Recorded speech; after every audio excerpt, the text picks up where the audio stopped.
Անուշավան Նահապետյան, ով է հաջորդ ուզում։ Արի, հաջորդ։ Դավիթը հետո։ Նահապետյան, հետո Արի Անդրանիկյան։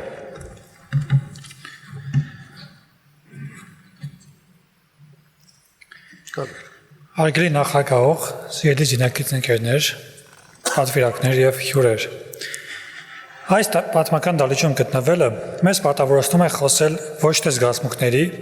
այլ փաստերի և ռացիոնալ հաշվարկի լեզվով։ Հայաստանն այսօր կանգնած է ոչ միայն անվտանգային, այլ խորը ինստիտուցիոնալ ճգնաժամի առաջ։ Մենք անկատատես ենք պետական կառավարման համակարգի բացարձակ քայքայմանը, որտեղ պրոֆեսիոնալիզմը փոխարինվել է պոպուլիզմով, իսկ ռազմական պլանավորումը տիկտոկային թրենդներով։ 2026 թվականի ընտրությունները մեզ համար ոչ թե պարզապես քաղաքական մրցավազք են, այլ պետականությունը փլատակների տակից դուրս բերելու վերջին համակարգված փորձը։ Հայ ազգային կոնգրեսի ուժը միշտ եղել է քաղաքական ռեալիզմի մեջ։ Մենք այն ուժն ենք, որը հասկանում է, արտաքին քաղաքականությունը չի կարող հիմնված լինել պատշանքների վրա,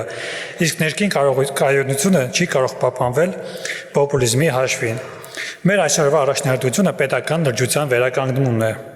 Լևոն Զուրաբյանի առաջադրումը որպես վարչապետի թեկնածու մեզ հնարավորություն է տալիս հանրությանը ներկայացնելու մի օրակարգ, որտեղ գերակայում է գիտելիքը և փորձառությունը։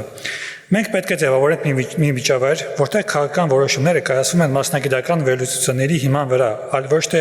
ամբողջահաճո թեզերի։ Մեր խնդիրն է պետական ինստիտուտները վերադարձնել իրենց բնականon գործառույթներին։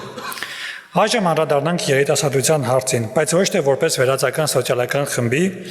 այլ որպես պետության գլխավոր ինտելեկտուալ ռեսուրսի։ Տարածված թեզն այն մասին, թե երիտասարդությունը ապաքաղաքական է և չի հետաքրքրում քաղաքականությամբ,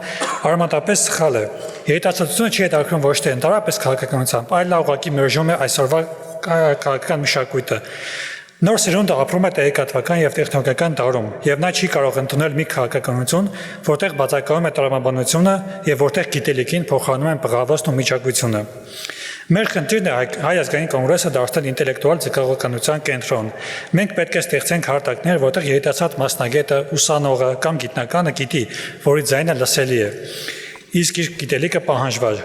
Երիտասարդության մասնակցությունը չպետք է սահմանափակվի միայն ակցիաներով։ Մենք հայտ ենք ներկայացնում ձևավորել մի նոր քաղաքական վերնախավ,